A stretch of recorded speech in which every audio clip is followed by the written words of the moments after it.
Hi guys, welcome to my channel. If you're new here, my name is Kyra, and if you're not new here, my name is still Kyra. And here on this channel, we love our makeup, but we're really here for real makeup, for real life, and real people.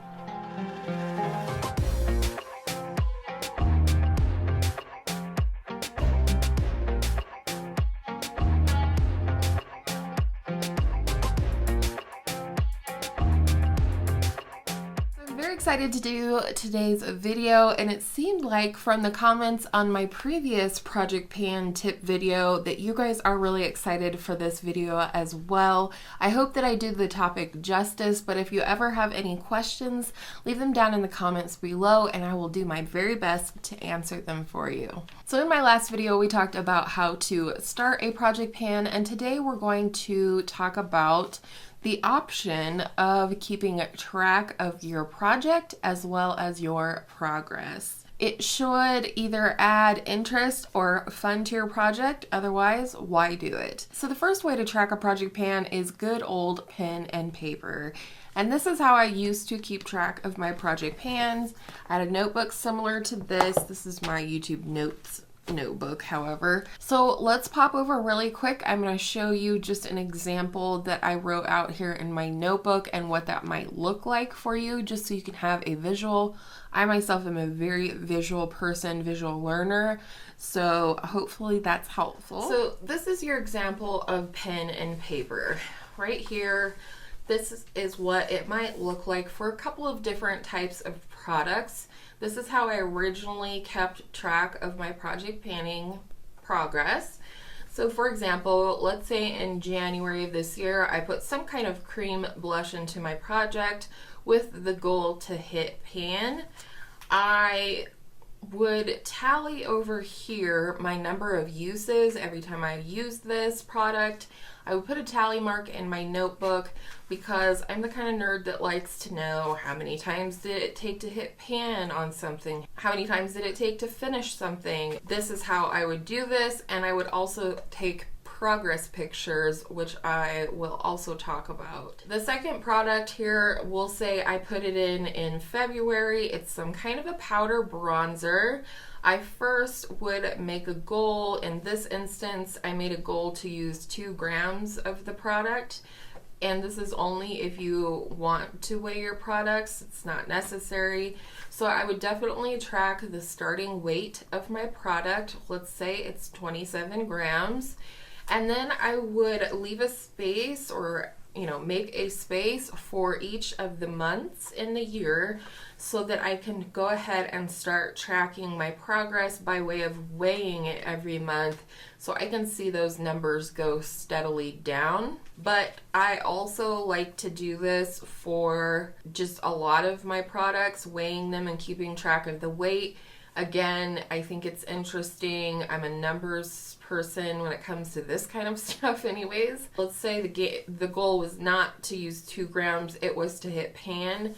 I would like to know how much I used, not only how many times I used it, but how much I used each month, or how many grams it took of usage to actually hit pan on the product or use it up. For something that has a length like a lip liner, you would place your pencil or whatever it is on your start line. So I would place my pencil here, and then I would take a pencil or whatever and mark it up here, and then as I sharpen it and make progress, I would make a new line every month wherever the tip of the pencil is, and then you can kind of like this slowly see the progress. The next way that you can track your project pan is through pictures, and this is a really fun way to keep track of your progress because you can visually see the comparison from month to month to month.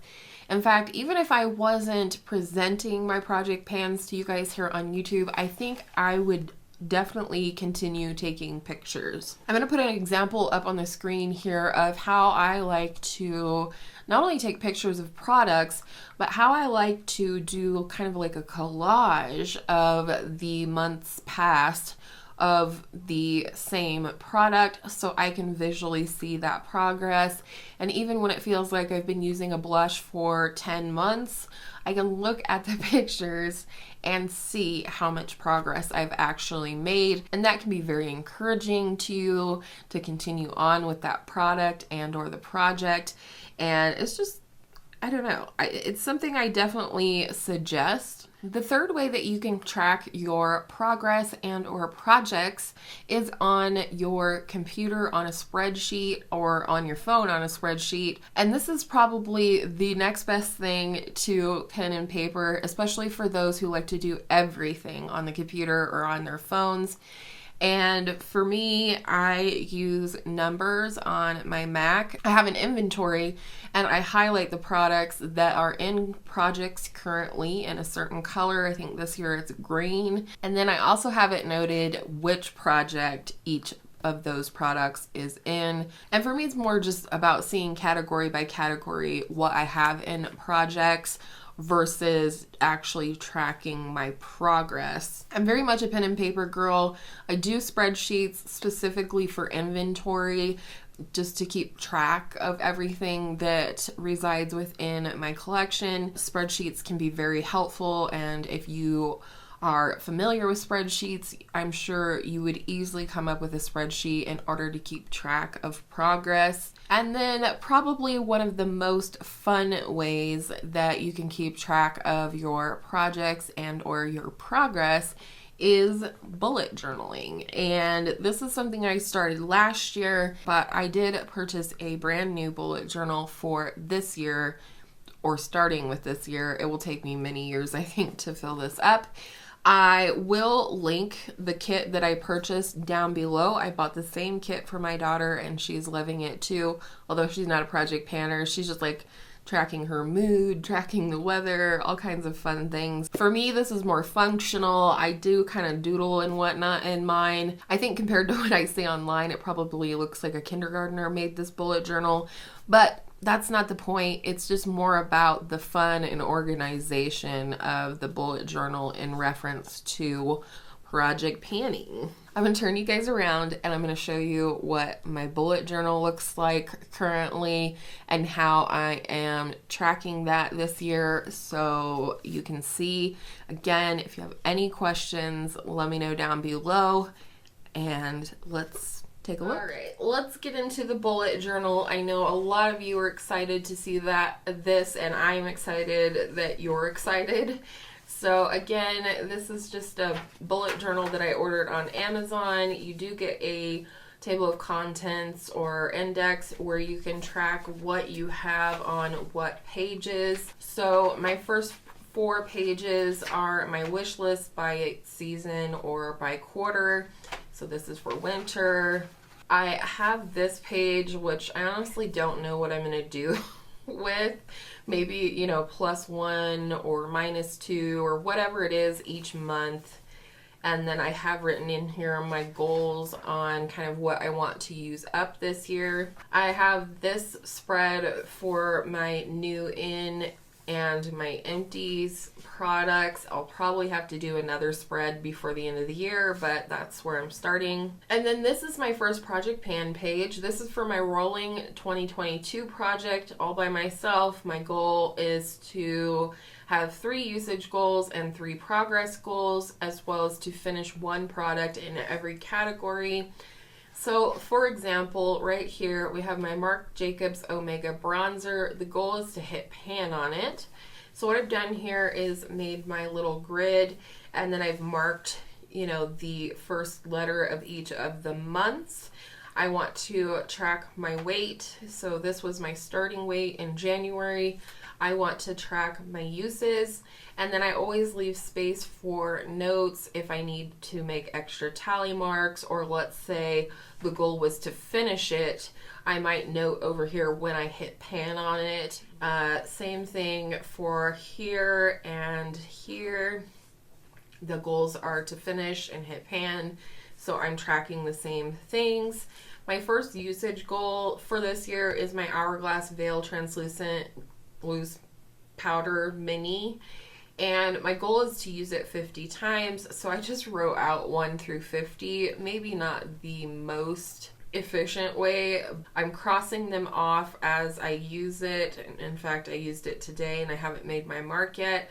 But I also wanted to track the weight, just the starting weight and the finished weight once I meet my goal. So the starting weight was 31.49 grams.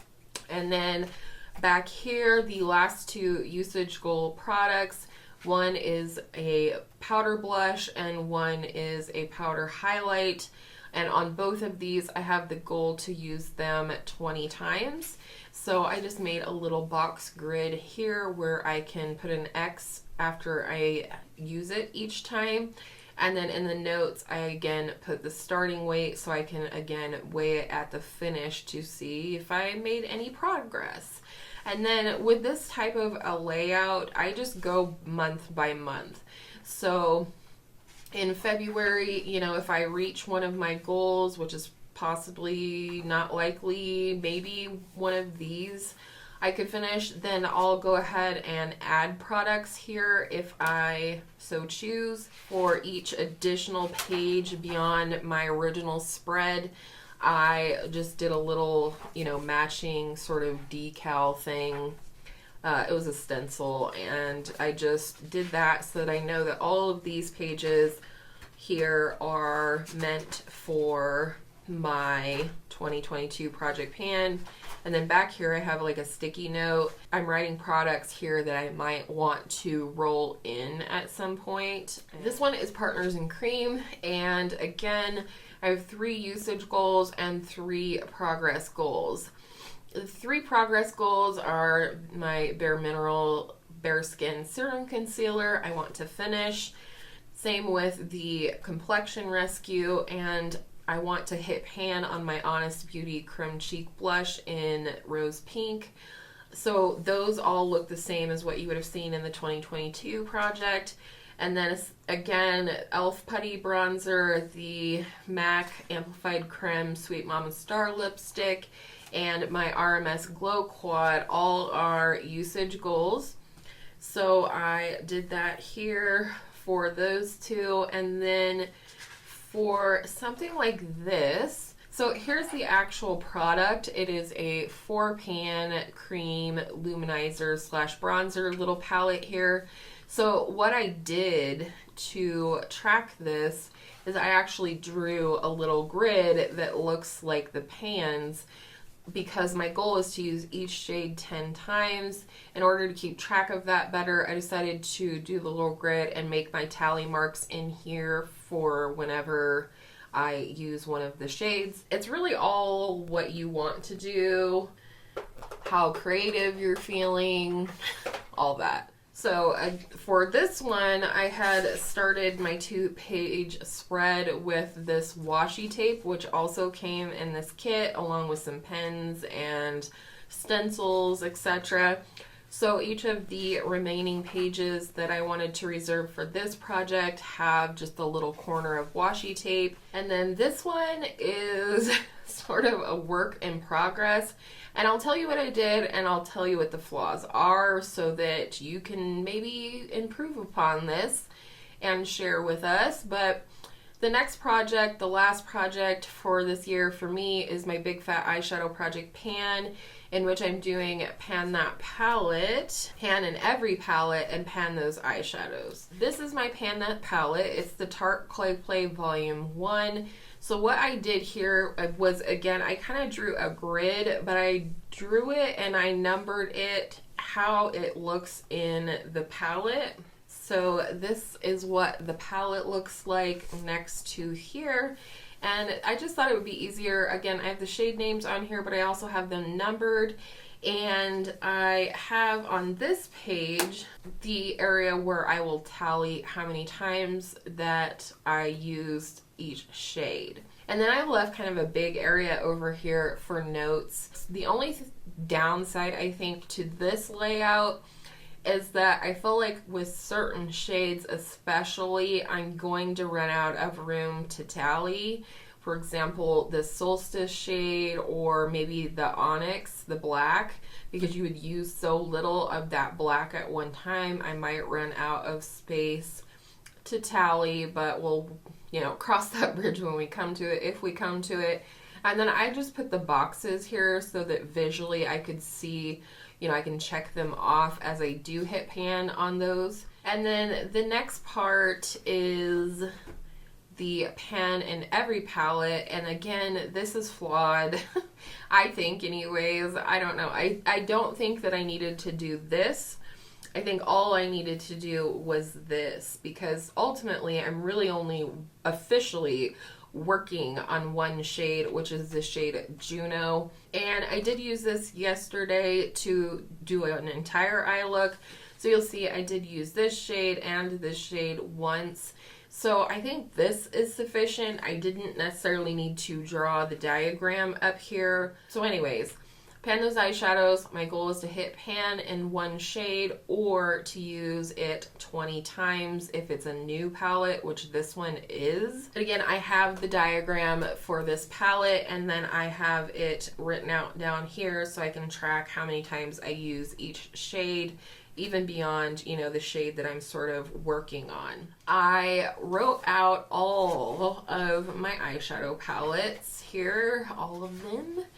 And the goal for me is to use each palette in my collection at least 3 times this year. So what I've done is I've done 3 boxes at the end of each palette here where I can mark each time I use a palette. And then once I used it 3 times, I can check it off so I can have a nice visual of that. And then the other thing I wanted to track this year was usage on my face palettes. It's exactly the same as the palettes. I've just done it a little differently here. So I wrote down all of my face palettes. I wrote the numbers 1 through 3 for all of the face palettes. And then of course I gave myself a little check mark box here because there's nothing more satisfying than checking things off a list, in my opinion. And then this is something I just did when I was bored one night, and that is show me the pan. And I just want to keep track of products that I hit pan on for each quarter of the year. And then this I wrote down to remind myself that for each 1 month, 1 palette, I want to do a spread and sort of keep track of things in my bullet journal versus a separate way. So that, my friends, is my bullet journal. I hope you enjoyed seeing it.